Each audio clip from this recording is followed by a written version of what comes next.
this is the place for you. Don't need to complicate it, it's best to keep it basic. Open the book, the word itself approved. He's Alpha and Omega, the answer since the early ages. What you should do is learn about the greatest. Just so you know, our door is always open. Let's study together instead of debating. Share our differences, let love heal all that's broken.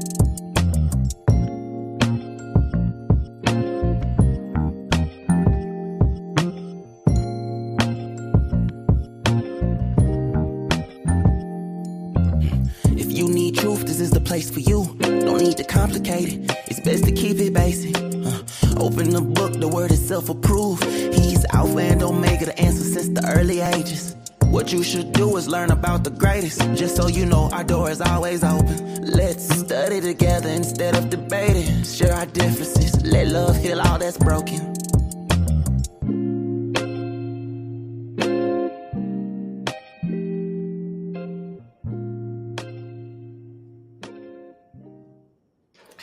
And shalom aleichem to each and every one of you. Today, we're so glad to have you with us on the broadcast. This is yours truly, Apostle V.W. Jones. You're dealing with the programming that is known as the Bible Book Club. We will be here today reading from the Torah, the Bible in general, but specifically we'll be coming out of the book of Genesis, chapter and number 49. All right. So I said it was 48 today on broadcast, but I think it's actually 49. And we'll start at verses 1 through 7, but we'll get there after we do just a few announcements to let you guys know what's going on and what's happening in this hour and this time. Remembering here, if you're coming in on YouTube, please hit the subscribe button. If you're on Facebook, like the page, make a comment, hit the heart or the thumbs up sign. Can y'all do that for us? It would help us so desperately. We don't want anything from you. We don't ask you for money. We do ask you, however, for your keystrokes. Would you help us with your keystrokes, your hearts, your thumbs up, your brain blows, your emojis? We need it all. We come here for all the smoke. All right. We're going to get into the broadcast. We're going to get into the teachings right now. So those of you on YouTube and those of you on Facebook, please give us your emojis and your keystrokes in the threads. And you're subscribing if you're on the YouTube channel. Announcements very quickly. We are here as the Proceeding Word every Monday, Wednesday, and Friday of the week at 7 p.m. Eastern Standard, 1 p.m. Eastern Standard Time, where we know and teach that man does not live by bread alone, but by every word that proceeds out of the mouth of Yahweh. That's how man does eat. And those are the things we want you guys to be aware of and conscious of as we move into these last and evil days. The times are drawing nigh. So much is happening.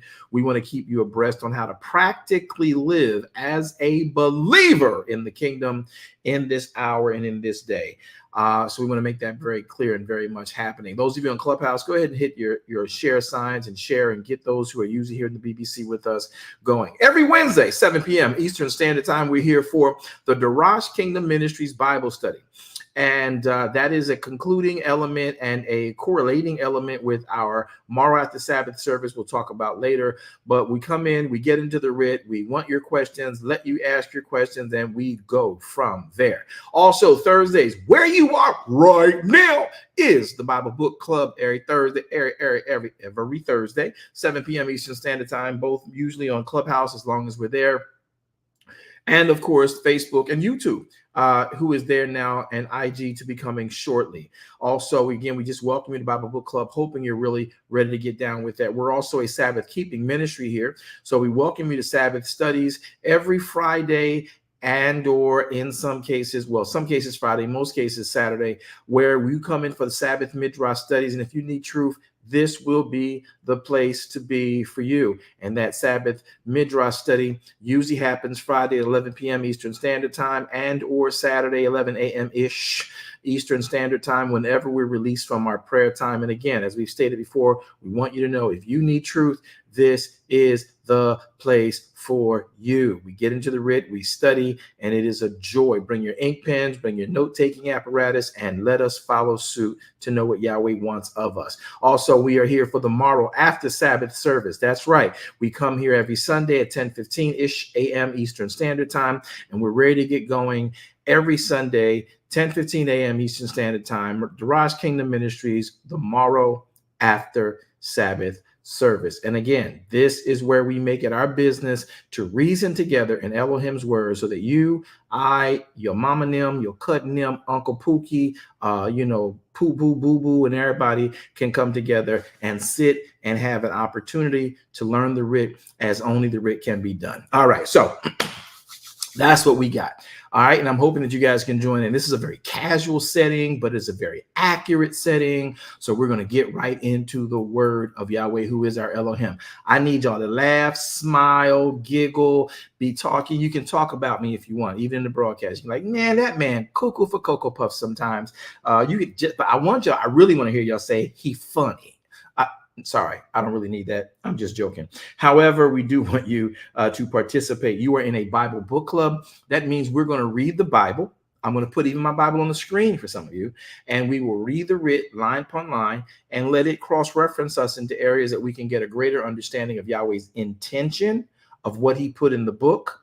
And then you have the ability to talk, whether you're going to type it in on YouTube, type it in on Facebook, or open your mouth on Clubhouse. Come off of microphone, say your name, go back on mute. Our moderators will hear your name and then give you opportunity to vocalize your actual question live time.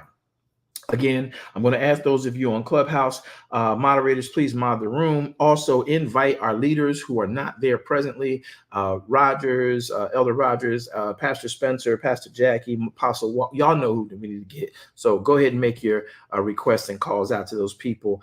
You know who's who in this Darash Kingdom ministry. So everybody is welcome. Everybody is welcome. You have an opinion. We only ask that you view your opinions and share your information that you have about the subject matter without any antagonism. I am not here to fight with you. You ain't here to fight with me. We are here to study to show ourselves approved to Elohim. And a lot of the doctrines you and I come in, some of you came in Methodist, some of you came in Baptist, some of you came in 1st, 2nd, 3rd, 4th, 5th, 10th Baptist, some of you come in AME, CME, UME, EPMD. All y'all came in a Church of God, Holiness, Church of God by Faith, Church of God by Cucumber. I'm just putting it out there. There's a lot of churches. I'm just saying, there's a lot of churches. You come in Episcopalian, you come in Anglican, you come in, evangelical, you come in Foursquare. You got all your denominations. You came in Jesus only. Don't care. You even come in non-denominational. Now we are that non-denominational, but we are the non-denominational that is not a denomination. We are literally non-denominational. Any denomination you prefer, you welcomed here. Ain't no browbeating, ain't no putting down, thumbs on, trying to manipulate and control you. We're going to read the book. We're going to read what it says, and then we're going to converse about what it is we uncover. What is mining, that we can mine out of the writ, because this is where you dig into the word, know what Yahweh said, and then now you can go look into Joshua to Revelations and say, wow. All right, so let's get into it. And some stuff will make you sort of kind of step back and be like, you know what, I ain't never heard that before. And he talking this shalom and stuff, and Yahweh Sabaoth and Ruach HaKadosh, and he's spitting all over the camera with the Adonai.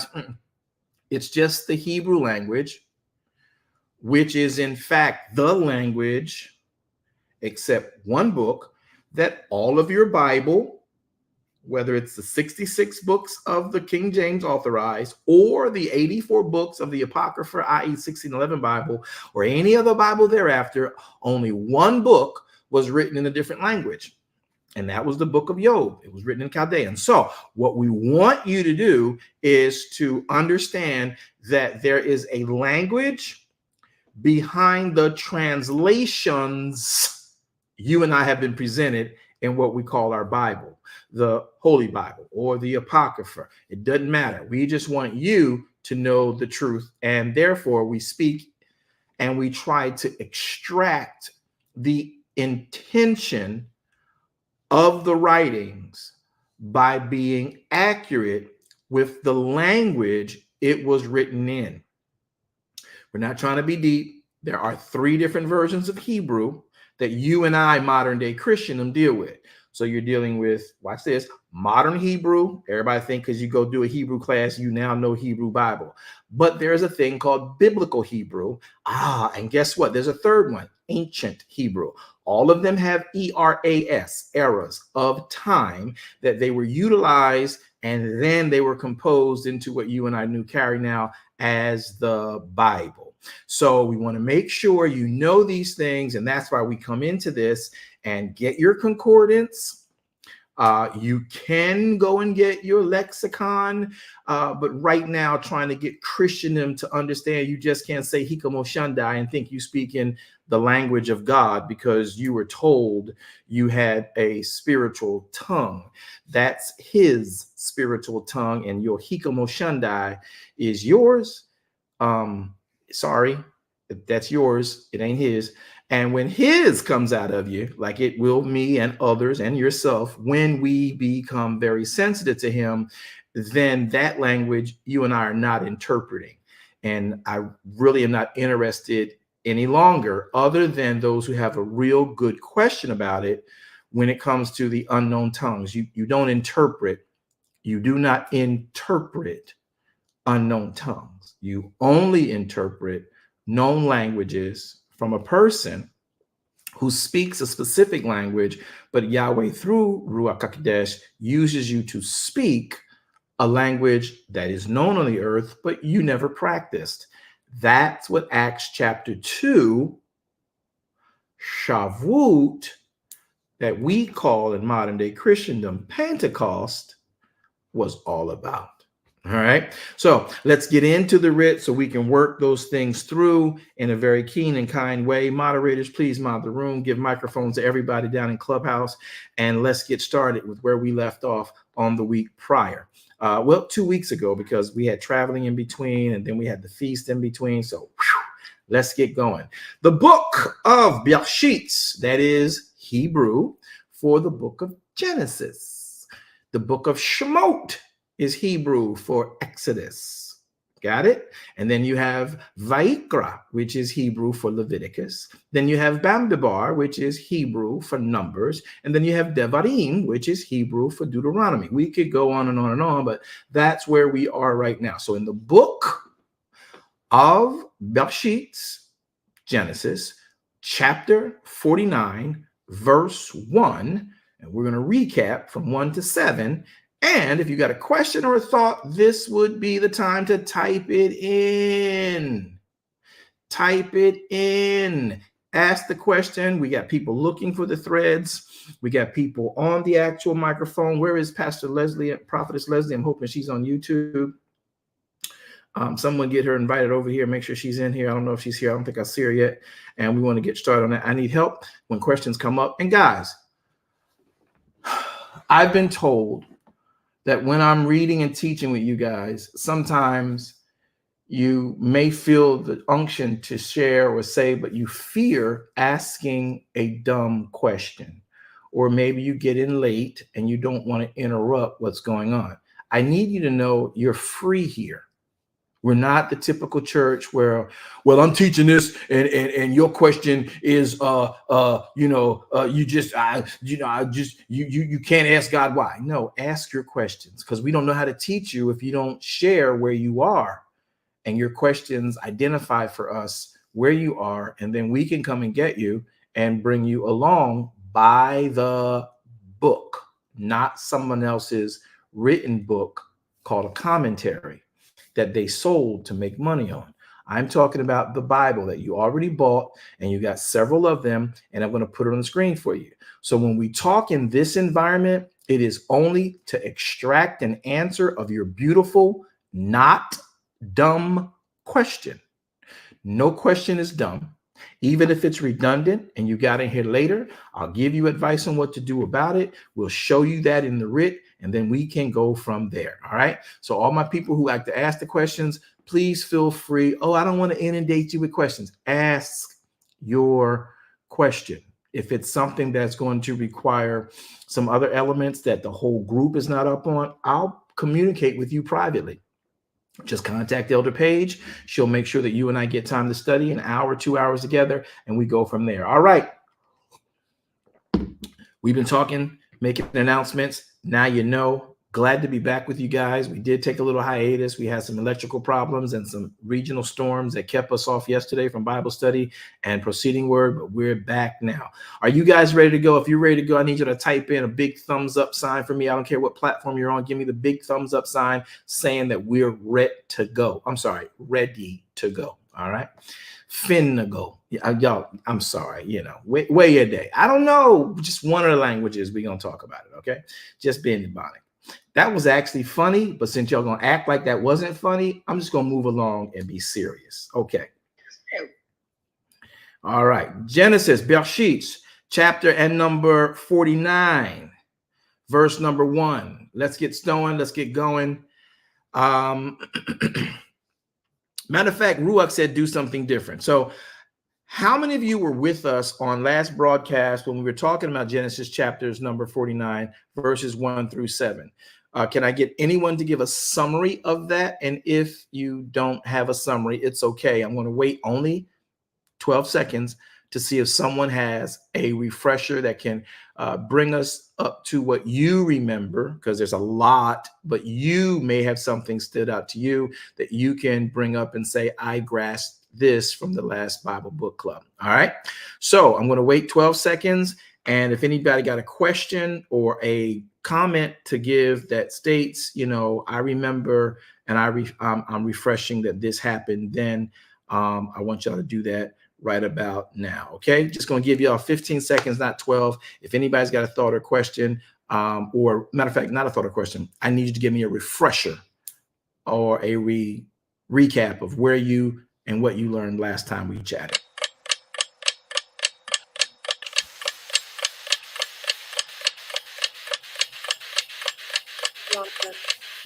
All right, Wanda, what you got? So for the last 2 weeks, with the exception of the last Bible book club we had with Pastor Tally, we talked about Dinah and Shechem and brought that into chapter 49 because that's what Jacob was talking about when he was discussing Levi and Simeon. What happened in Shechem? Well, with Shechem and the prince and the daughter. So I learned that it wasn't rape, and that, all these years we thought it was rape, and it really was not rape.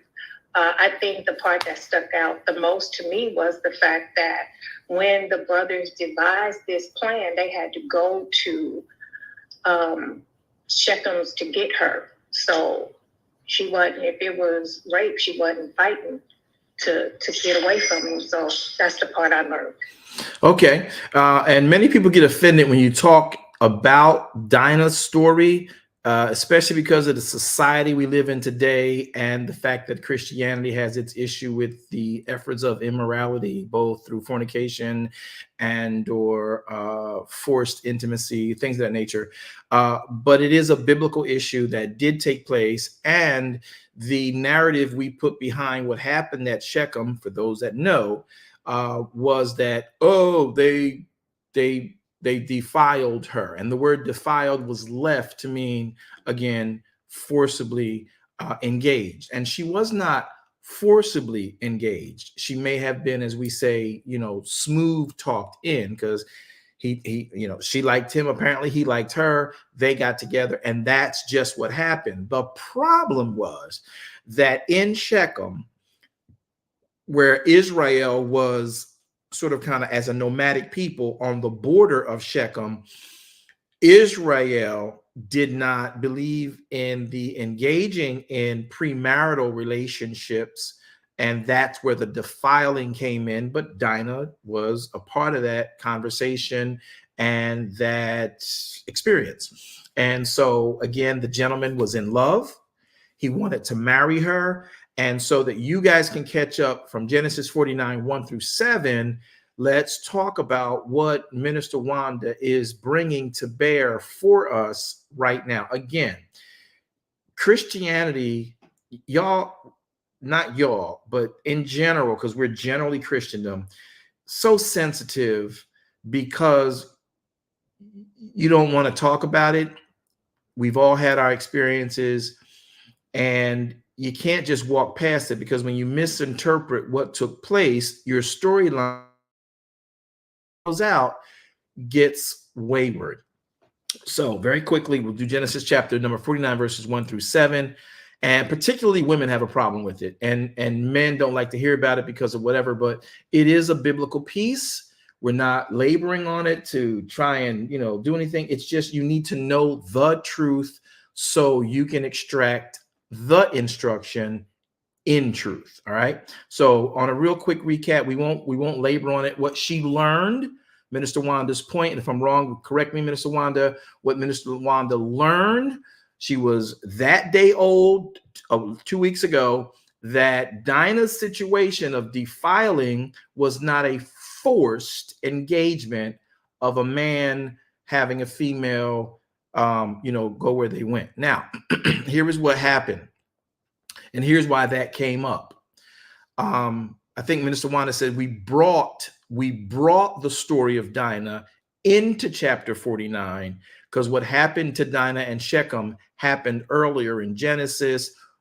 And so now we have something here to look at. And because the blessing is being put forward on the children of Jacob because Jacob is about to die. And he's bestowing the blessings on each son. And then some got some very stern words, and many don't like to talk about. But here we go. Genesis Bereishit chapter 49. Jacob called unto his sons and said, gather yourselves together, that I may tell you, says Jacob, that which shall befall you in the latter days, in the last days. Verse number 2. Gather yourselves together. Hear this, you sons of Jacob. You were disobedient. Whenever he says Jacob, he's talking about a disobedient and gainsaying people. But then he says in verse 2, hearken unto Israel, who is in fact your father. So when he calls them and himself Israel, this is now the obedient. Yahweh is my keeper. Yahweh is my God, man who is now going to leave as Israel, and all of his seed will be now called the nation. Verse number 2 again, gather yourselves together. Hear ye sons of Jacob, hearken unto Israel, who is your father. Verse 3, Reuben, my first son, my firstborn, my might, and the beginning of my strength, the excellency of dignity, the excellency of power. Verse 4, however, Reuben, you are unstable as water. Thou shalt not excel, meaning you will not be the head over all the tribes. Ain't that deep? Because you went up to your father's bed, then defiled it. Okay. He went up to my couch. So there's also no indication that this was a forced situation. All right. Verse 5, Simeon and Levi, you guys are definitely brethren. You are instruments of cruelty. That's what's going to be in your habitations. Oh, my soul. Do not remind me of what they've done. Oh, that doesn't read that way in your Bible? Okay, let me read the Bibles to you so you can hear it. Oh, my soul, Jacob says, come not thou into Simeon and Levi's secret. Don't remind me of their assembly. Don't let my honor that I have built up be united with them in what they did at a time previously. Verse 6 again. O my soul, come not thou into their secret, unto their assembly. Mine honor, be not thou united. For in their anger, Simeon and Levi's anger, they slew a man. And in their self-will, they digged down a wall. Now, when we talk about them slewing a man, this is where the actions of Shechem, the city, the king, and his prince, come into play. That's why we brought it back in. He says, you slew a man. Now, the man's name was Shechem, but also was the city. So there was more than just a man. He slew a people. They slew a people. And in their self-will, I already said what we're going to do. They went behind my back in a secret assembly and dishonored my will and dug down the walls of Shechem in their fierce anger and wrath and their cruelty. So because of that, when I now bestow this blessing on all my sons, I will divide them into the tribes of Jacob, and I will scatter them in the tribes of Israel. Okay, so I'm hoping that makes a little bit of sense. So that is an important thing to realize. So when they dug down, verse 6, oh, my soul, come not there into their secret, unto their assembly. What they did in secret, my honor, don't let my honor be united with this. This was not my doing. It was their doing. They were grown little men. They did what they did in their anger, and they killed a whole bunch of people. And in their self-will to defend their sister as they felt, because it was their self-will, all right? They dig down a wall. They dug down a whole city, y'all. Cursed be their anger. Now, for those of you who don't get this, who are the priests in Moshe's day of the tabernacle and in Yeshua's day of the temple? What's the name of the tribe that's over the priesthood and all things tabernacle, all things temple? Does anyone know? Wanda. Go, Wanda.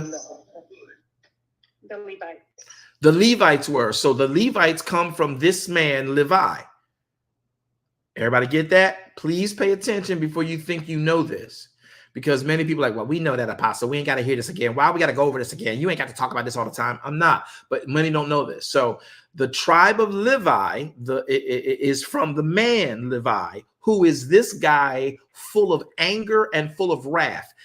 Now, y'all still want to understand this, that Levi, because of what it did in Jacob's day, Jacob now, by the unction of Ruach HaKodesh, tells them, I'm going to scatter you throughout all the tribes of Israel.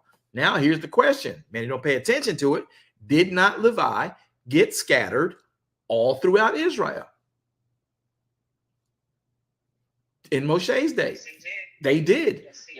When they came into the promised land, Levi did not get property. He got a job, not he, but the tribe got a job, and it was to do all things Torah in the tabernacle. Now, here's another little nuance. You might deem it ancillary, but I think it's extremely important, especially for theologians who feel who don't pay attention to this when you teach about Israel going into war. Has anyone ever heard about, Israel would wait to see if the Levites were coming? That's a question to the group. Yes. Who is that speaking? Was that Pastor Yolanda? Yes. Hey, great. So speaking to your microphone, when you think about the stories and taught messages about Israel all through the Old Testament, the Tanakh, and in the Torah, the Tanakh, going into war, when Israel will go into war, you would usually hear that the Israelis would not necessarily fully engage, or they would look earnestly to have the Levites present, right? Does anybody know enough about the Bible to recall those moments? Yes. Yes. Yes. Okay, y'all on microphone, so y'all got to speak up a little bit for me, okay? And I want my theologians to engage me on this because you'll help me help others, all right? It's very important. So the people would always say, you preachers would always say, oh my God, the reason that Israel would wait to fisticuff in war, though they were already set to war, they were set in a battle array, they would wait for the Levites to come. Does anybody know why it was typically said they would wait for the Levites to come? I'll give you a hint. You know, because Levi and the Levites, the Gadol Kohanim, the priest, the high priest, would bear the Ark of the Covenant, right? So if the Levites came, who can tell me why typically Israel at war, enemy across the lake or right across the yard, ready to fight, they would wait to see if the Levites would show up? And who typically knows why they would say that? Anyone? See Marie, go. For the Levites showed up, they knew Yahweh would be fighting for them. Okay, you're coming out differently, but I think what you said, because if the Levites showed up, then Israel would believe that Yahweh was backing the war and there was no way they would lose. So right, is that what you said? Yes, sir. That's what she said. So typically when you hear Israel going to war and waiting for, they would wait to see the Ark of the Covenant being bore, going to the battlefield, or at least to the captain and the king's tent, they would feel Yahweh is in our midst because the Ark of the Covenant is there, right? That's typically why they would wait for Levi to show up. Ta-da. Do y'all get that? I'm going to take my time whether y'all like it or not. So they would wait for Levi to show up, and the way we've been preaching it is because if the Ark of the Covenant was there, then Yahweh was with them. Y'all ready for a mind-blowing moment? It's Bible Book Club. I'm really going to talk. I don't care what y'all. I need y'all to talk with me. Y'all ready for a mind-blowing moment that sets the narrative right? Yes, ready. Apostle Walker said ready. Okay, Apostle said go. Listen, here's why. They didn't necessarily wait for the Ark of the Covenant to show up because it would say Yahweh was with them. Yes, it is an encouragement that they brought the ark because it did represent the presence of Elohim. But you got to remember, before they went to war, they already asked the prophets, should we go up? So if they asked the prophets to ask Elohim, should we go up? The king is not going to go out to war until the prophet comes back with a word from Yahweh. The ark still in the tabernacle, the ark still in the temple. It has not moved, but the prophet or the Gadol Kohanim would inquire on Israel's behalf. I need y'all to talk to me. So when the prophet or the Gadol Kohanim would inquire, should we go to war with this people knocking at our door? And then they would get the word back from Elohim, and the Ark of the Covenant never left the veil of the tabernacle or post David, the temple. So if Yahweh says, go up and recover all, the Ark of the Covenant is not on the battlefield, is it?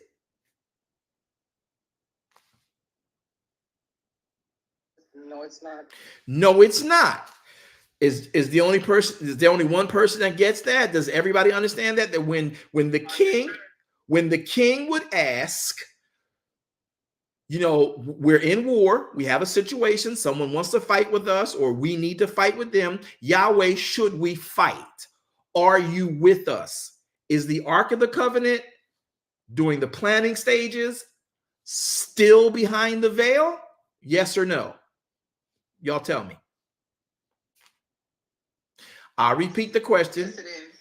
If in planning stages of the war and strategies in the war room, the king, the commander in chief would ask the priest, the prophet present, should we engage what I, the king, has strategized to go to war with a group contending with us? And if in fact in the strategy stage of making this particular decision, is the ark still sitting behind the actual veil of the tabernacle or the temple? Is it sitting still?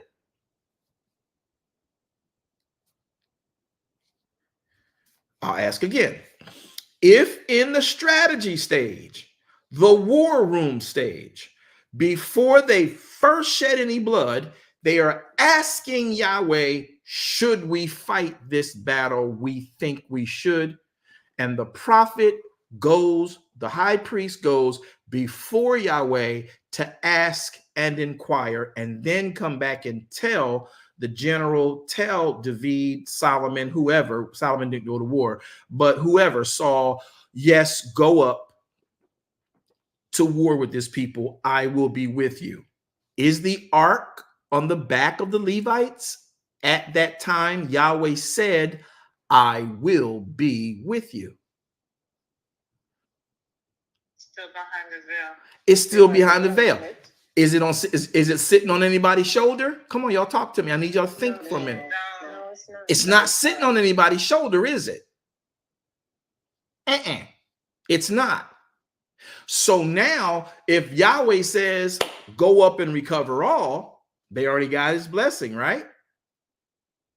So carrying the Ark of the Covenant down to the battlefield wasn't about showing Yahweh was with them, because the king would never engage war without having Yahweh's permission.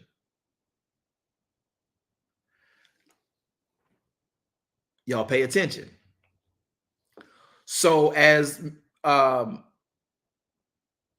think it was Sister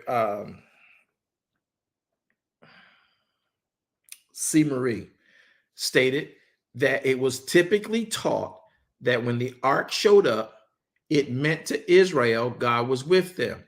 That is inaccurate. Though it was an encouragement that the Levites was there, and because the Levites are all things tabernacle, the Levites are all things Yahweh, then of course Elohim must be with us, and the people would, woo, they're like, we got God, we ain't worried about it. But there is no war in David's time, even in Saul's time, that they went up to that Yahweh had not given them permission without the ark moving. Does that make sense, or am I making that complicated? No, makes perfect sense. Makes sense. Now, I want you to catch this next piece. Pay attention. So if the narrative we've been preaching, modern day Christendom, modern day preaching, we're saying that when the ark showed up at the battlefield, woo, the soldiers got excited. Yes, Yahweh's with us. That's not the case, because they wouldn't be on the battlefield if Yahweh didn't give permission prior, which meant he was with them. So why was it they waited for the Levites to show up? Why were they excited when the Levites show up? Well, one reason is the Levites have to carry, if they go to war, they have to be responsible for the Ark of the Covenant. So if the Levites, leave the tabernacle or the temple, they're responsible for guarding the Ark of the Covenant. You know why the Levites went down to the battlefield? Because of Genesis 49. They have this gene inside of them, according to verse number 5. Simeon and Levi are brethren. These were the warring factions of the tribe. These boys are instruments of cruelty. Verse 7, Their anger is fierce. Their wrath is cruel. These boys can fight.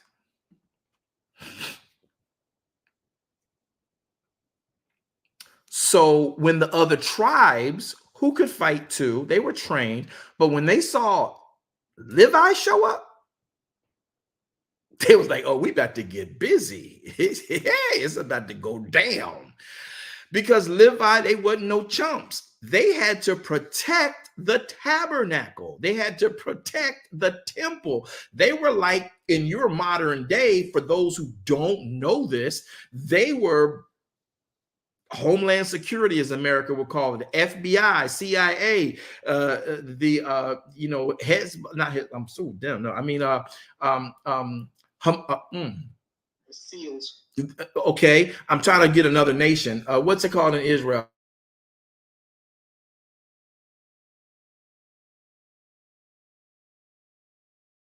How to fight. They are secret agents, the FBI, Secret Service. They war against any adversary, foreign or domestic, mods. And so with this, you have to understand that when the Levites showed up to the war field, oh, the chances of them winning this, definitely forget the fact that Yahweh said, hey, yes, go to war. They had to carry the the Ark of the Covenant with them because it was whose responsibility was the Ark of the Covenant? Whose responsibility was the Ark of the Covenant? Levi's. The Levites. So if they're not at the tabernacle because they're at war, who's watching the Ark of the Covenant? Mossad. Thank you, Deja. I knew that was what I was. It was on the tip of my tongue. I wouldn't say the wrong thing. Mossad. These guys can fight. They're ready to take out anybody because they have that Levi gene in them.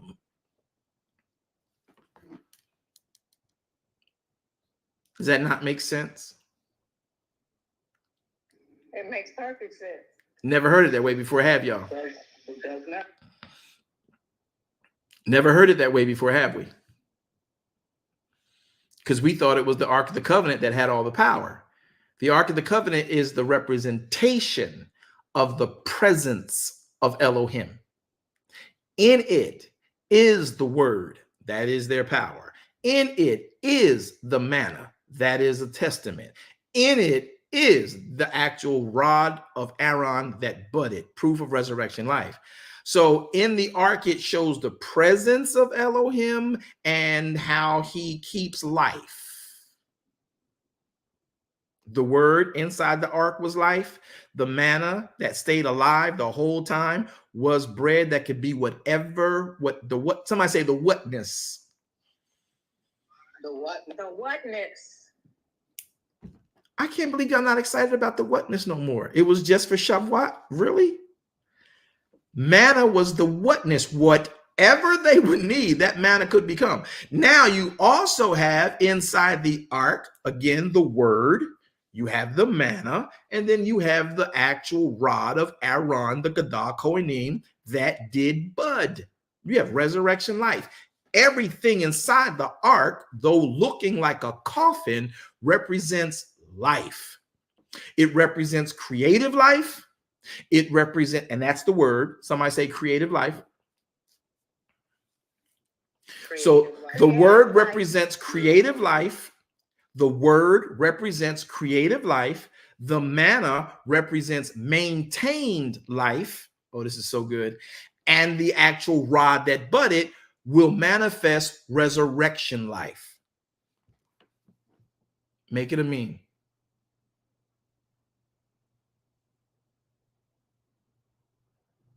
I'm going to say it again. So inside the ark that looks like a coffin and pallbearer is carrying it, though it looks like a coffin, it is in fact carrying life. Inside all three items, one for the Father, one for the Son, one for the Holy Spirit, all three items represent life. The word, Torah, represents creative life. The manna represents sustaining life. The actual rod that budded represents resurrection life. I get too excited. This is why y'all got to keep me out of the Old Testament, because I get real excited about the intentionality of Elohim and how we just gloss right by it like we knew it. So, okay, somebody put a fire emoji up there. I'm so glad somebody's making comments on Facebook and YouTube. Thank you, Facebook. So are y'all getting that? I'm going to move on. So in this, you find that carrying the Ark of the Covenant to the battlefield wasn't the power. The Israelis got excited when Levi would show up to fight, because old boy cuckoo for Cocoa Puffs, all of them. they will wipe your whole family out. And quite frankly, y'all need to stop checking certain pastors. I guess I got that Levi gene too. I'm not Levitical, but I'm just gonna put it out there. Don't try these, y'all. This modern day pastors group, they got this thing where they is Solomon slumber as a lamb, and you can smack them on their face, and they're gonna turn the other cheek. Levi wasn't that dude, nor none of his children. Sorry. So when war came up, you wanted Levi in that fight because everybody go night night. Yeah, everybody go night night.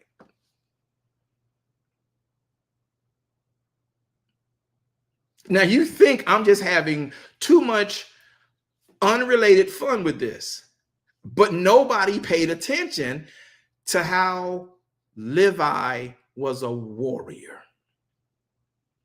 That's why when I see these lame pastors letting you just walk up to them and punch them in the face, and everybody thinks that the pastor's supposed to lay down once they get hit in the cheek. Let me just say this. I'm gonna put this out here without being too deep. I don't want y'all to get mad at me about this, but listen, if you raise hands to me, I'm promising you, I'm still working on the part that said which cheek, if you should happen to turn mine, gets turned next. It does say if you get smacked, you turn the other cheek. I'm trying to find out if there was a S on others, or whether there was which other cheek.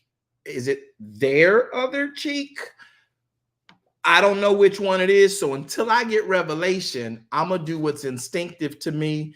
And because the Bible says when the enemy comes up to me and he shoots his darts at me and the armor is on me, Yahweh says if I'm Torah observant, that my enemy, he'll turn back. They come one way, 7 different ways. So I'm not quite sure whose cheek gets turned yet. I know y'all been preaching. If they hit you in the cheek, you turn the other cheek. I'm not fully on that revelation yet, so y'all pray for me. I know him. It's the hood, it's Levi in me, whatever you want to call it. So until I get revelation from God Himself, there's a song that's out there. Try Jesus, don't try me, because I know how to lay hands to pray, and I know how to lay hands and not pray or have a delayed prayer. Because once we lay hands and we don't pray immediately, we will pray to resuscitate you and show you just how close to death you came. All right, let me get back to the Bible, because y'all don't believe that pastors should be okay. Let me stay in the Bible. We're gonna talk about Levi and his anger problems. Y'all don't believe me that Levi had anger problems? Can I blow somebody's mind right now? Because y'all really have never heard it this way. You the only one having, is she the only one having fun with this? Because I am, because it's true. Can I show y'all how bad of an anger problem Levi is? Yep, show us. Is Moshe a Levite? Yes. Yes, he is. Yes. He is. I want that to sink in. Now watch Moshe's resume. Moshe, when Prince of Egypt, defeated 13 nations for Pharaoh.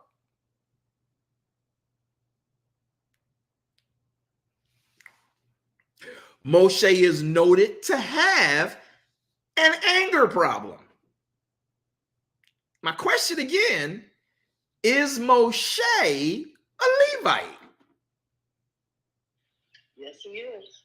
This ain't clicking it. This ain't sinking in yet.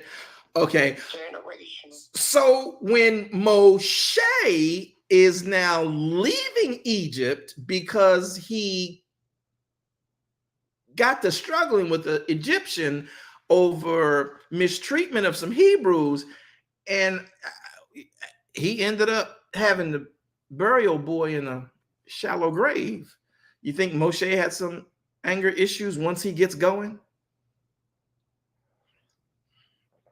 And he did. He showed it a few times. Is that a Levite? He's a Levite with her. He's a Levite. Y'all don't want to talk to me yet. Y'all still acting deep. Can I blow your mind a second time? I don't see no blow mind emoji, so I guess I'm doing a very bad job. C. Marie, I'm sorry. I have met many pastors because of how we teach. Being a Christian, do have a problem with pushing back because they don't want the wrong image put out there, whatever. So I hear you, C. Marie, but I don't have your experience. I do see people. I'm like, bro, just because you are a pastor, you don't get stepped on. They know how to control themselves. Who is that? I mean, they don't have a problem. Okay, hold up. C. Marie. All right, hold up. So I'm just saying, you put it out there, so I got to put it out there. I do see that problem. Matter of fact, I see a lot of people who are hurt because of that very problem. Now, I'm glad you've not met anybody that is a quote unquote pastor, and they ain't got a problem putting hands, coming back with rebuttal. Now, y'all would think I'm trying to encourage, violence or reprisals. No. I'm not talking about that. You think about it, you get through it. But here's the point. What I'm trying to help us understand is that with Levi, based on Genesis 49, there is so much more to his anger being fierce than we've paid attention to throughout the writ. Moshe is a Levite, but he got anger problems. Here's the next blow mind. Now, C. Marie, you were trying to say something before I go to the next mind blow?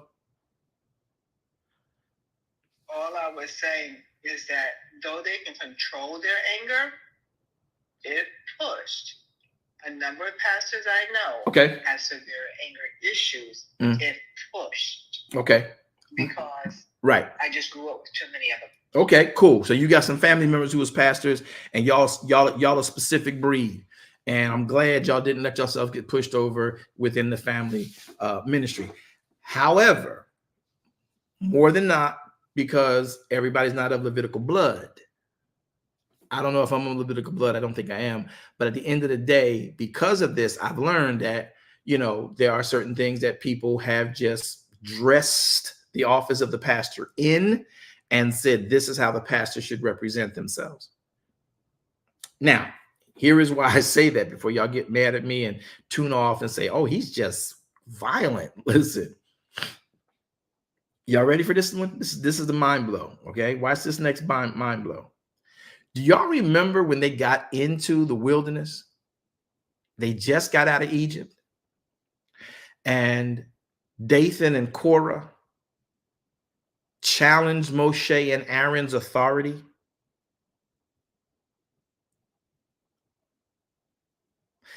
And Joshua, son of Nun, was over a lot of different things to do.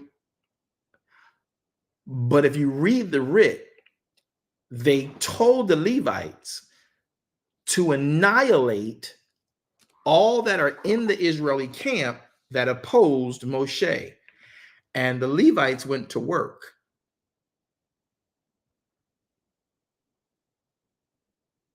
Y'all remember that? Y'all remember when Israel was out of Egypt, fresh out, and Dathan and Korah challenged Moshe's and Aaron's authority, and the Levites handled it.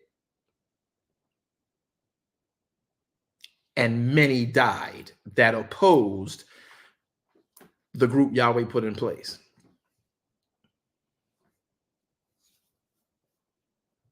And he said, who's on the Lord's side? Come over here. They was like, whatever. We with Dathan and Korah. Okay, you're going to die today. Levites!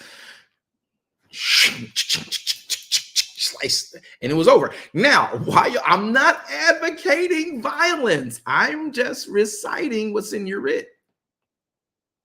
Now, we'll read more about that as we get into Exodus, but that's what you guys need to understand. Does that make any sense? Yes, it does. It does. Yes, it does. It does. So these are things you have to make sure you don't leave out of the narrative. Some might say it's unnecessary, you're advocating something wrong. No, I'm just indicting what is in the text that we've looked over, because we have this image of Jesus as now Yeshua's of Uda. Yeshua's not a Levite. So you know the story. Mary had a little lamb whose fleece was white as snow, and Yeshua, the good shepherd, you know, he just cared for the sheep.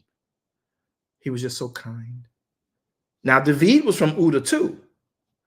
But if you attack the sheep, I know a lion did one time, and little old runny David killed the lion. And again, this ain't Levi, this is Uda. And then I found out too that a bear tried to attack the sheep. And little old Uda David killed the bear. And then I also remember that little old David saw Israel being chomped at by this Goliath, 9'9" man, and he killed him too. So my point is, and we're not telling y'all to go out and fight nobody. And I know y'all think, oh, you know, this is inappropriate. This is not a theologically sound way of appropriating the gospel of our Savior and King and the kingdom of God. And in Christianity, we don't believe and advocate for any kind of violence. I don't either. I'm just going to say this right here. Y'all mind if I keep it a bean? Go ahead, sir. Go ahead. In the words of the 70s and the 80s, don't start nothing. Won't be nothing. That's right. That's all I'm going to say. Don't start nothing. Won't be nothing. I'm here for you. Whatever you need. Yeah, I'm not Yeshua. Don't be throwing on me and swinging at me and talking about you're supposed to let me smack you and bow down because I don't like what you said. Yeah, that's not going to happen. Now, let me get off of that for y'all think I'm trying to speak again about violence. So here is the point. And the only reason I'm having fun with this, making jokey joke about this, though all jokes have truth that make the joke funny, is in Genesis, Bereishit, chapter number 49. You see that Levi has fierce anger. And that's why Levi, having disobeyed Jacob, because remember the story we started this with off about Dinah and Shechem, Jacob had already talked with Shechem and Shechem's father, and they made an agreement. They waited for the boys to come, and the boys of Jacob, sat with Shechem and Hamor from Shechem. And they agreed, your men are going to be circumcised like our men. And then once that happens, your people will be able to marry into our people, yada, yada. And it was what it was. So Israel, Jacob himself, made this covenant with Shechem. And they went about the process of getting all their men in Shechem circumcised. late in life, and Levi and Simeon's evil assembly went against the father, technically their king's order. And that's why he's crying. Jacob is over here in verse 6. He says, you know, Yahweh, oh, my soul, do not remind me. Don't come into their secret again. Unto their assembly, mine honor be not united with what they concocted in the darkness after I made a decision for that situation. Because in their anger, not mine, they slew a man. Their self-will, they dig down a wall. Cursed be their anger. It's fierce. Their wrath, it's cruel. I got to divide them up in Jacob. I got to scatter them throughout all of Israel, because if they stay together, too much can go crazy and too much can go wrong. Do y'all understand? Does that hit different for anybody who happens to care to read the writ and understand the intentions of moments like that? Do y'all see that? Because I know it's not been talked about, and I'm not trying to, exasperate that, but I do want to indict that.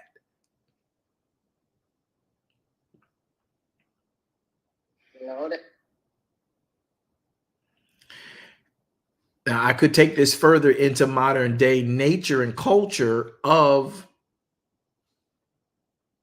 who we know as Levi today. And they got some fierce gangs.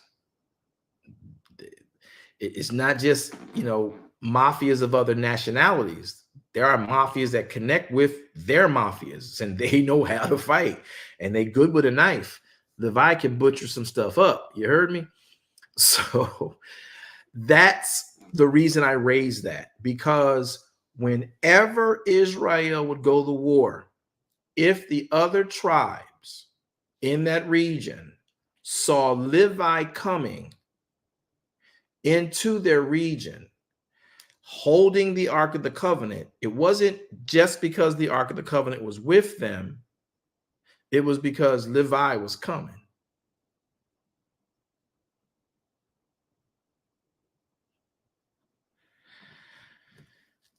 Veronica, thank you. Veronica says that hits different. Does it hit different for anybody else? I noticed our ratings just dropped and we lost about 15 viewers. So I guess this is not appropriate for modern day Christian doctrine.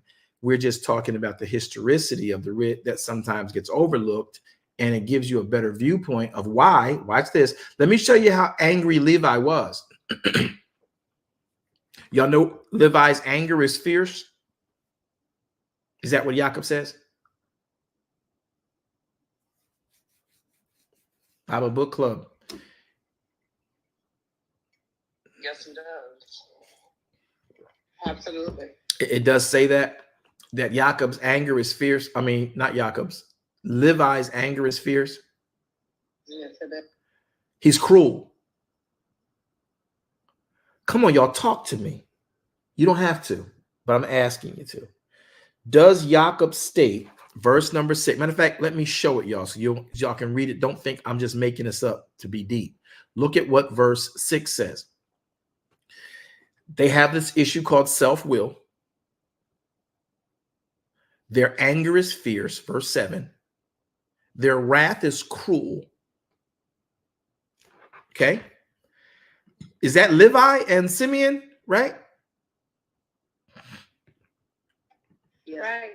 Is that Levi and Simeon? Correct. Right. Yes. Now, I'm not going to talk about Simeon today. We don't have time to talk about Simeon. Simeon got a whole nother set of issues. You'll read that throughout the Tanakh. But Levi.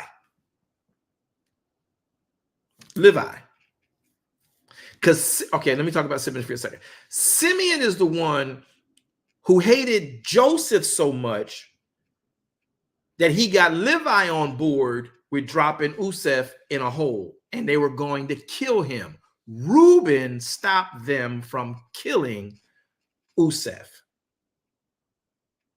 That's Simeon.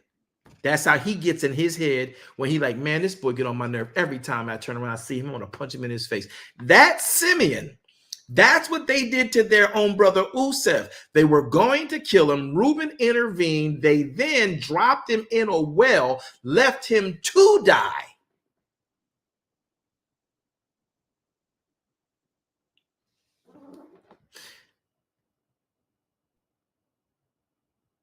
Now that's the truth.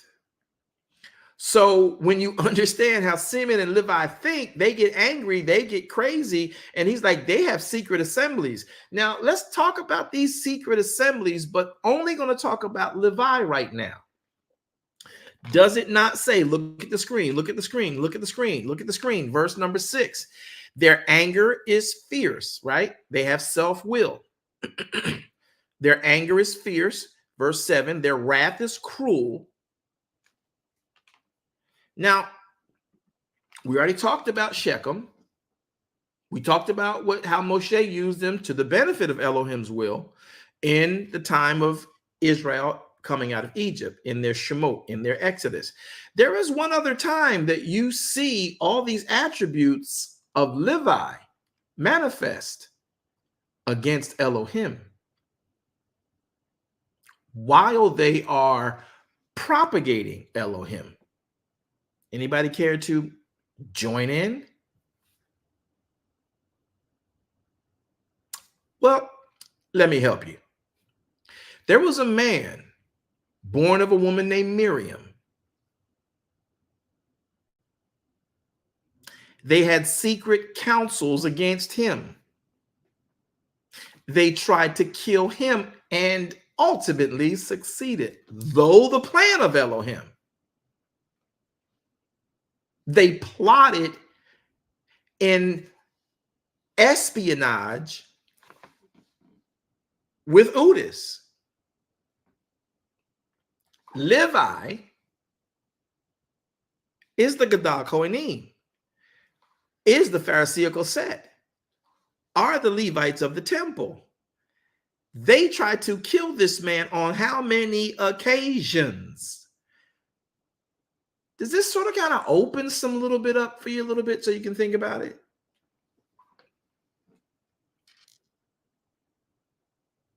Wow. Sure does. Every attribute Jacob talked about here, you see Levi pull out when Yeshua was alive.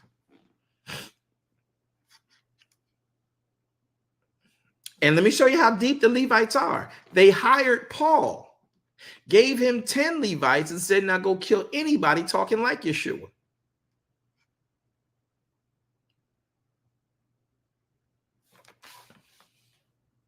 I just need y'all to type in, it hits different.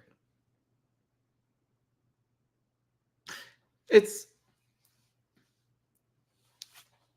probably got nothing to do with y'all's salvation, but it does color in a few lines. And you'll see that in the Tanakh. At another time, one of the tribes acts up and they almost annihilate Benjamin.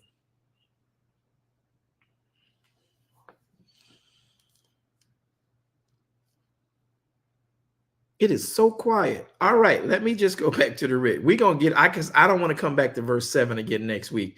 Let me just get off of it because I don't know if y'all still with me no more. So verse 6, Jacob cries, "Oh my soul, come not into," moderators, let me know who's talking. "Oh my soul, come not thou into their secret, unto their assembly, mine honor, be not thou united. For in their anger they slew a man, and in their self-will they digged down a wall." Verse 7, "Cursed be their anger, for it was fierce, and their wrath, for it was cruel. I will divide them in Jacob and scatter them in Israel." Does that hit different? Knowing now that they never got a portion and they were divided throughout all the other tribes of Israel and their portions. Verse 8, "Uda, you are he whom your brethren shall praise." Are they not praising Yeshua HaMashiach of the tribe of Uda? Yes. Wow.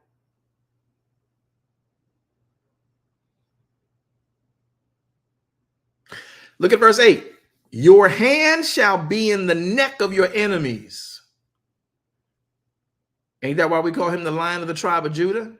Look, Your father's children shall bow down before thee.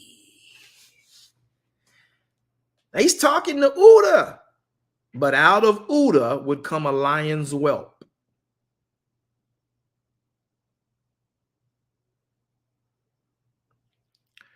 From the prey, my son, thou art gone up. Now, y'all ready for this next one? Please talk to me. Let me know y'all there. I need to know y'all there. Yes, sir. Go right. You ready? Are y'all there? We ready. Yeah, come on. Look at this. So in Uda, you now know that all of verse 8 is true. His neck is on the hand of our enemies. All the children of Yahweh bow down to who?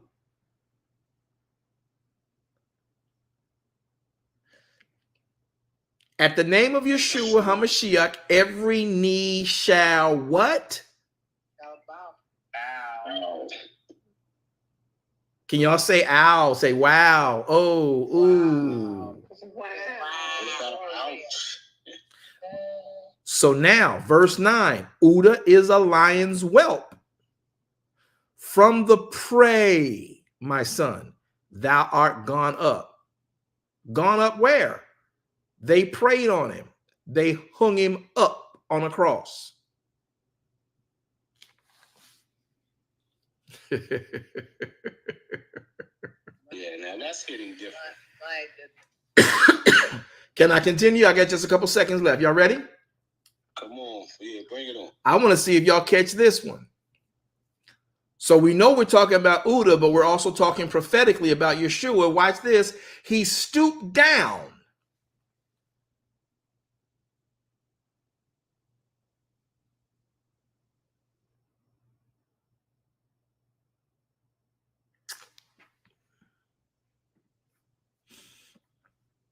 No, nobody.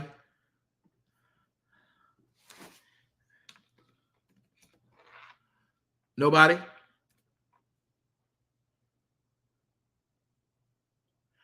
John chapter 8, verse 8. Can I help y'all? Yes, please. Yes, please. Thank you. Somebody read that last verse again. The lion's whelp. Come on. I get it. I thought y'all was in the Bible book club. Genesis chapter number 49. I'm going to do this. Y'all got me reading. I'm supposed to be reading. Genesis chapter 49. I'm going to put it on the screen again. Verse 9. Uda is a lion's whelp. From the prey, my son, thou art gone up.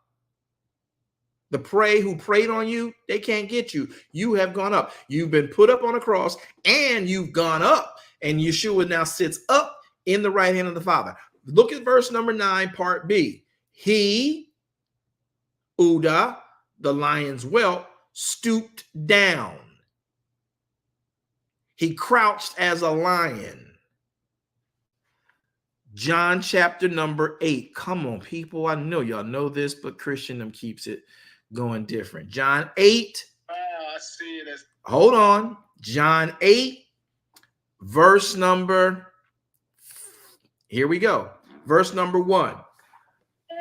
Come on, man. Yeshua went up on Mount Olives. What tribe is Yeshua from, y'all? Judah.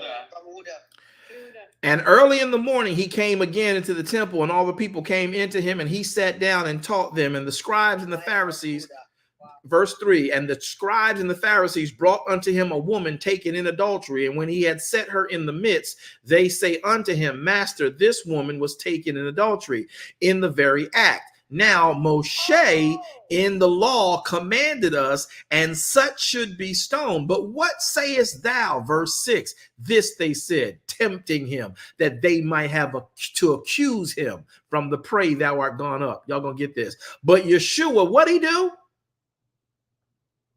Stooped. He stooped. He stooped down. Start down. I get it. Wow. He did what? He stooped He down. stooped down. Stooped down.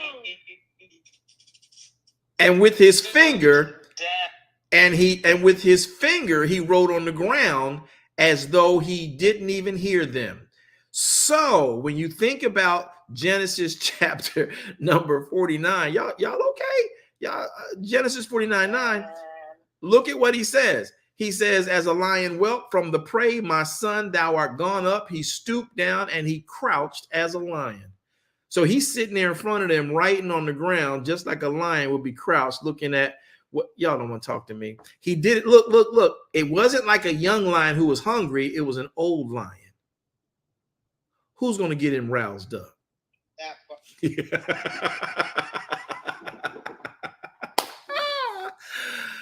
Oh, okay. All right. Let's get off of that. Yeah, I just wanted to share that with y'all. Okay. Verse 10, the scepter shall not depart from Uda, nor a lawgiver from between his feet.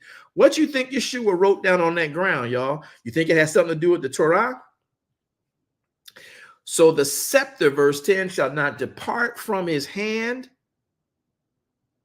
from Uda, nor a lawgiver, a Torah promoter, from between his feet until Shiloh come. And unto him shall the gathering of the people be. Y'all ready for this one? Binding his fowl unto the vine, and his ass's colt unto the choice vine. Y'all don't, nobody's following that. Okay, let me see if I can help y'all a little bit. Last one, I'm done. I'm gonna do this last one. Nobody sees that. Okay, let me try to help y'all just a little bit. I'm only gonna do it a little bit. Matthew chapter 21, verse 5. Y'all looking? Are y'all in Bible book club today? Are y'all learning anything? Yeah. Look at 21. And when they drew nigh unto Jerusalem and were come to Bethpage unto the Mount of Olives, then sent Yeshua 2 disciples, saying to them, go into the village over against you, and straightway you shall find what?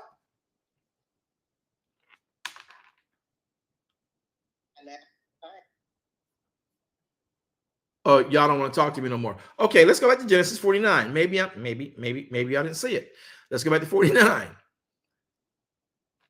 Verse number 10. The scepter will not depart from Uda, nor a lawgiver from between his feet until Shiloh come, and unto him shall the gathering of the people be. Well, they got to bow down because they got to gather to him, right? Verse number 11. Binding his foal unto the vine. So what does it mean to bind his fowl unto the vine? And his ass's colt unto the choice vine. This is why he came into, look, y'all, let me help y'all. I want y'all to catch this. Nobody's getting with this. I don't understand what the problem is. I'm sort of kind of confused. Matthew 21. Come on, let's go. Matthew 21. So he said he bowed a fowl to a vine, and then an ass's colt to a choice vine. Let's read the story. Matthew 21. And when they drew nigh, Bible's on screen for y'all to read it. And when they drew nigh unto Jerusalem and were come to Bethpage unto the Mount of Olives, then sent Yeshua 2 of his disciples, watch this, saying unto them, go into the village over against you, and straightway you shall find an ass tied. What do you think tied means? Can you say bind? Bind. And a colt with her. Loose them. Unbind them and bring them to me. Verse 3. And if any man say aught unto you, you shall say, Yahweh Adonai hath need of them, and straightway he shall send them. And all this was done that it might be fulfilled, which the spoken of the prophets, which was spoken of the prophets, saying, listen, y'all, verse 5, you tell ye the daughter of Zion, behold, thy king comes unto thee meek, sitting upon an ass, and the colt, the fowl of an ass. Oh, wow.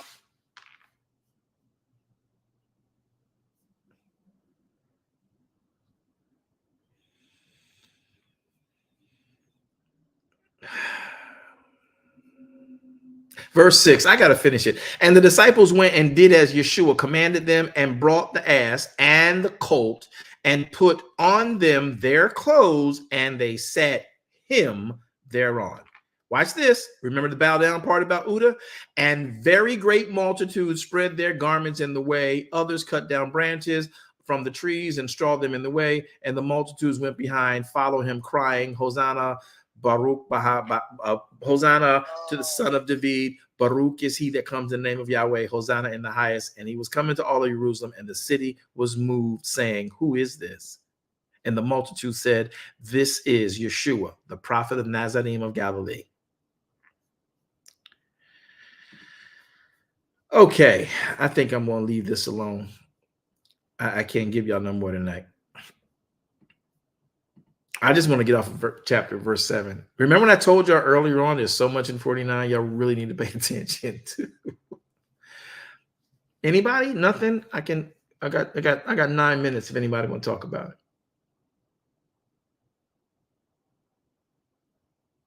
So now let me just say this, since ain't nobody gonna talk to me. I'm gonna cut it off because I'm tired of talking to myself.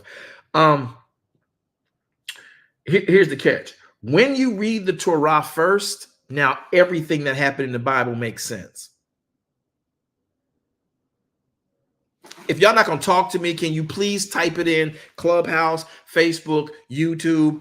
Make it make sense. Can y'all type that in for me? I'd really appreciate it. It would do me a joy to do it. Could you just type it in? Because y'all not gonna talk to me. Say, make it make sense. The only way the Bible makes sense is when you read the Torah. And when you pay attention to the nuances, you actually see.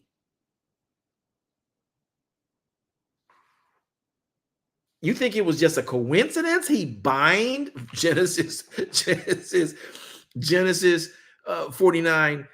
9, that they bind a fowl and an ass's coat to a choice vine, and then they put him on it. Let me really mess y'all up. Y'all really ready for this? Are y'all there? Yeah. We listening, man. We are listening to you. So this was done for him. Y'all really want to talk about binding an ass to a choice vine? You want to talk about binding an ass to a choice vine? Please break it down. Yeah. You want to talk about binding an ass to a choice vine? Yes, sir. Oh, yeah. Okay, come on. I am the true vine. Oh, my. Yeah. I call that. Oh, my. Okay, maybe y'all didn't catch that. I can't take no more. I can't take no more. And that's powerful, man. Look at Matthew 21 again. Now, how do you bind something to something? Watch what they did. In Matthew 21, verse number 4, all this was done that was spoken, that the prophecy might be fulfilled. Tell the daughter of Zion, behold, your king comes unto you meek, sitting on an ass, a coat of a fowl. Verse 6, the disciples went and did as Yeshua commanded, and brought the ass and the colt, and put on them their clothes. When they did this, you had Yeshua literally riding on both at the same time. By putting their clothes on top of these two beasts, they have caused them to walk together, and they placed Yeshua, the vine, on it. He's the choice vine. All right, I got to go home. Man, I missed that.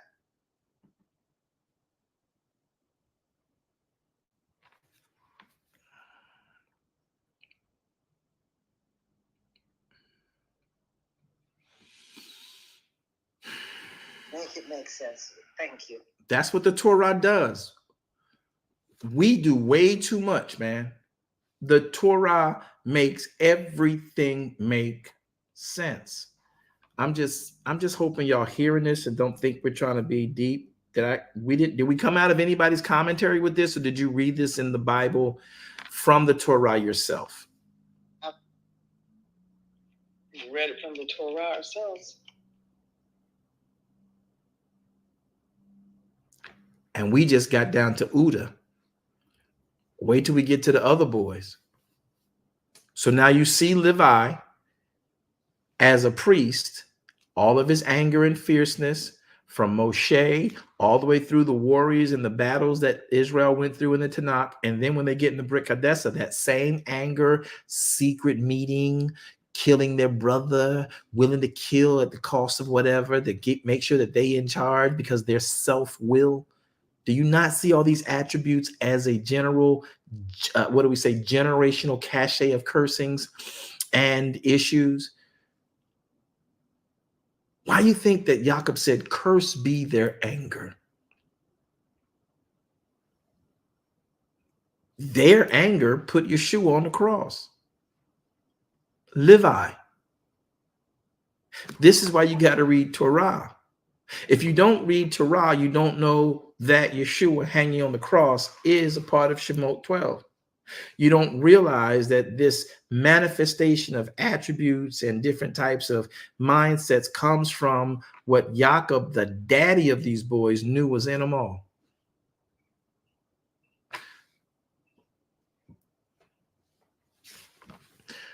All right.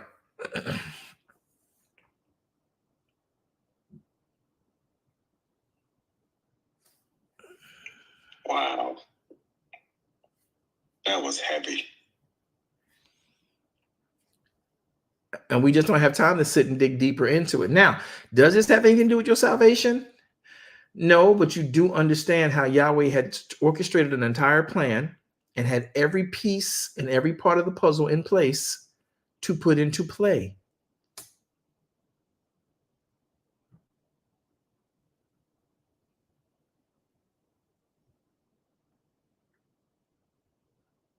Yahweh, I thank you for the reading of your writ,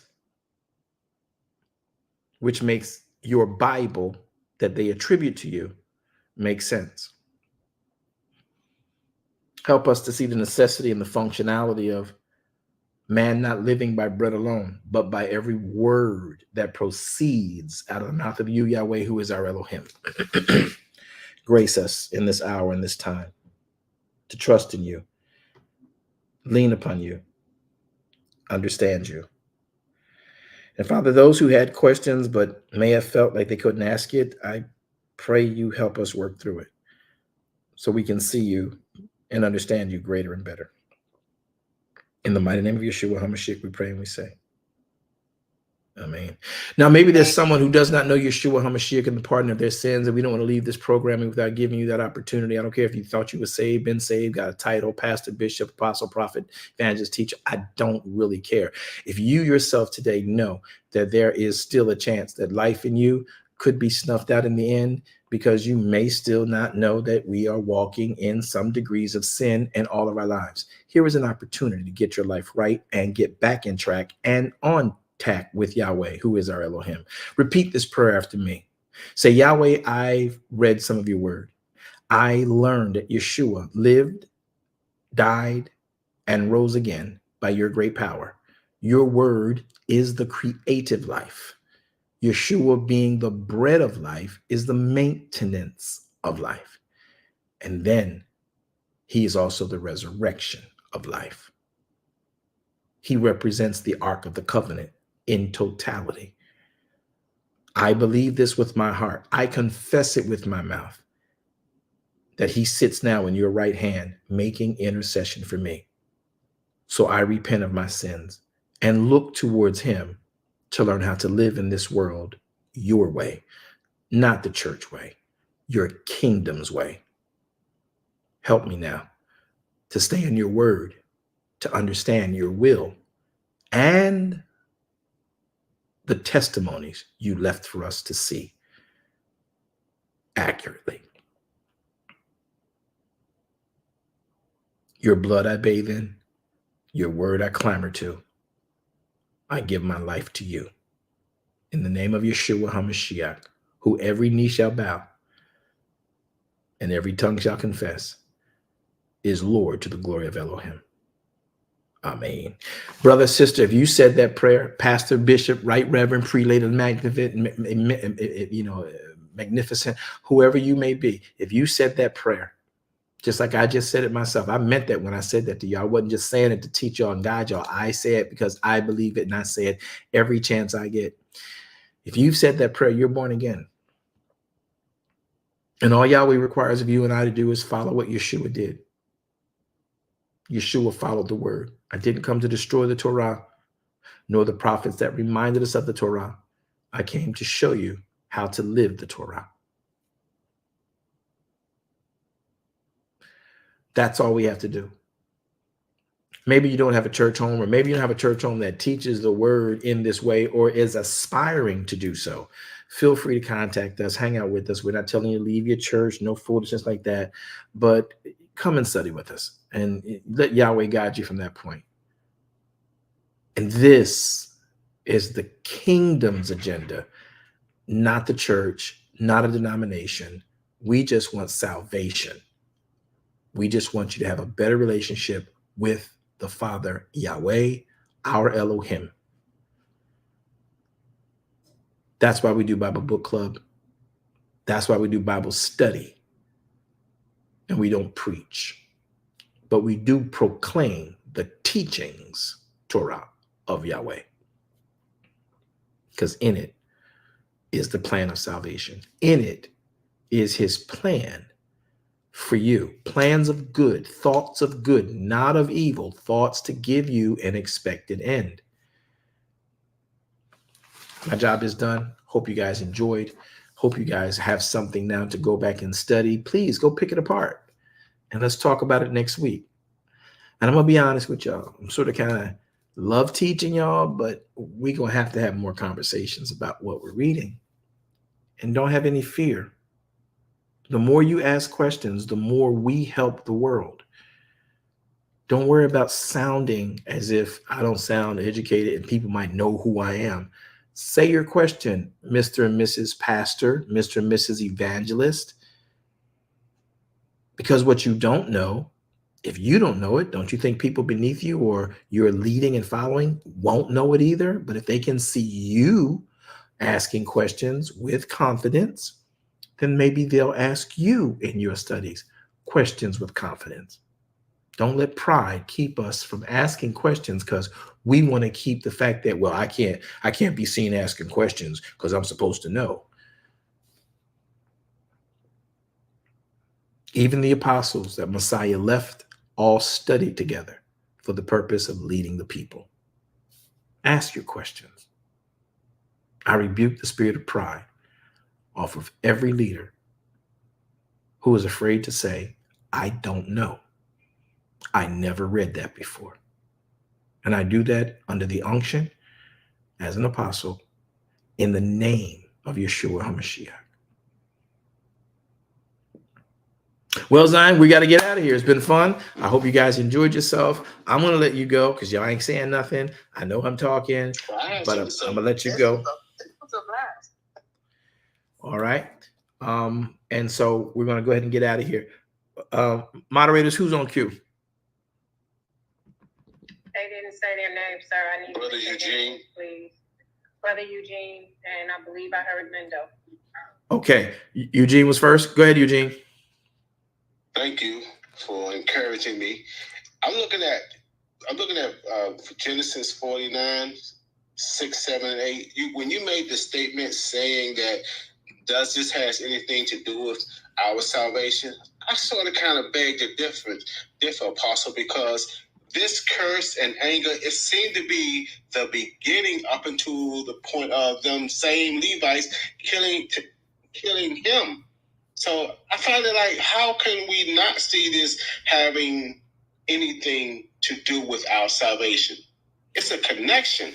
Well, it's a connection on how Yahweh brings stuff to pass. I was being sarcastic because I know that people say, "Well, this thing." My bad.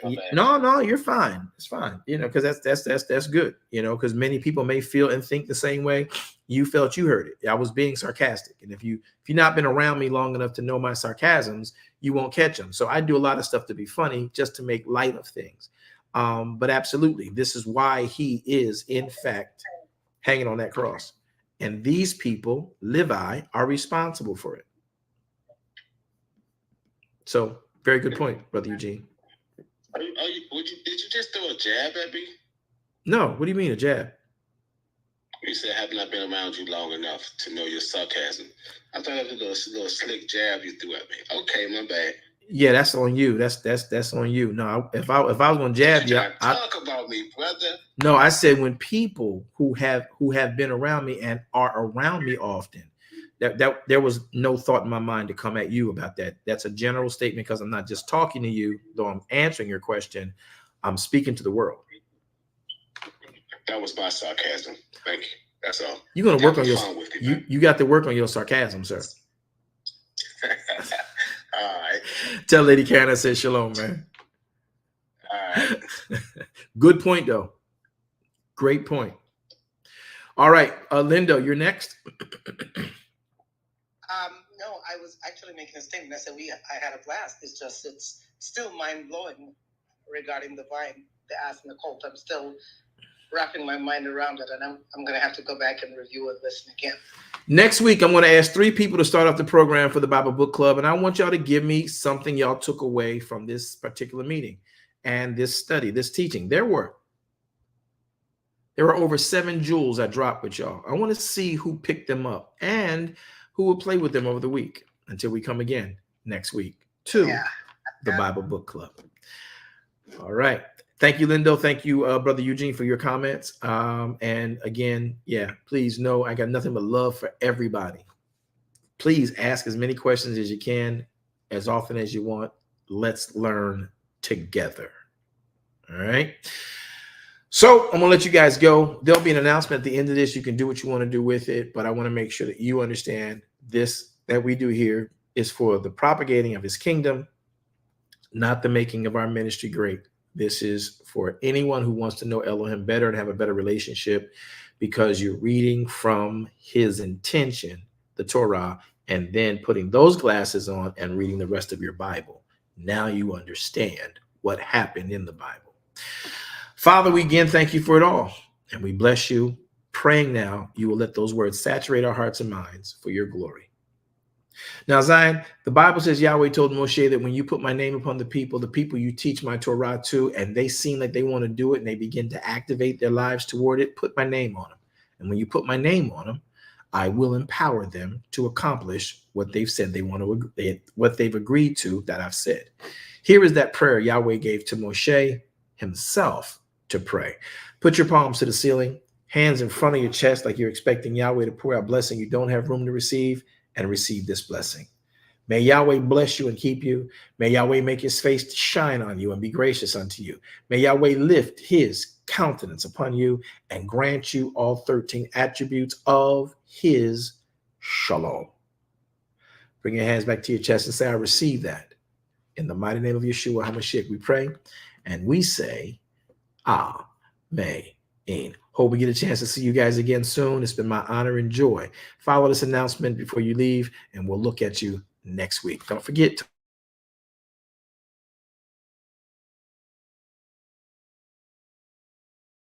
Thank you for tuning in today. I hope that this message has been a blessing to your very life and your soul, and more importantly, your walk with the King. Well, we have come to the end. I hope that you would consider becoming either a partner with us in ministry, or if you're not already a kingdom citizen, consider becoming one. By doing that, you can sow into this ministry so that we are able to continue to teach this type of ministry at a grand scale. Join us on all of our social media platforms and visit our webpage to make your contributions sure. Thank you. Have a wonderful day. Shalom Aleichem.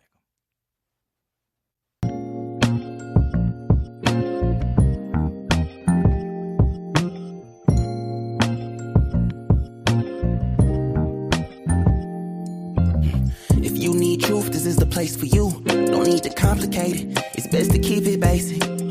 Open the book, the word itself approved. He's Alpha and Omega, the answer since the early ages. What you should do is learn about the greatest. Just so you know, our door is always open. Let's study together instead of debating. Share our differences, let love heal all that's broken.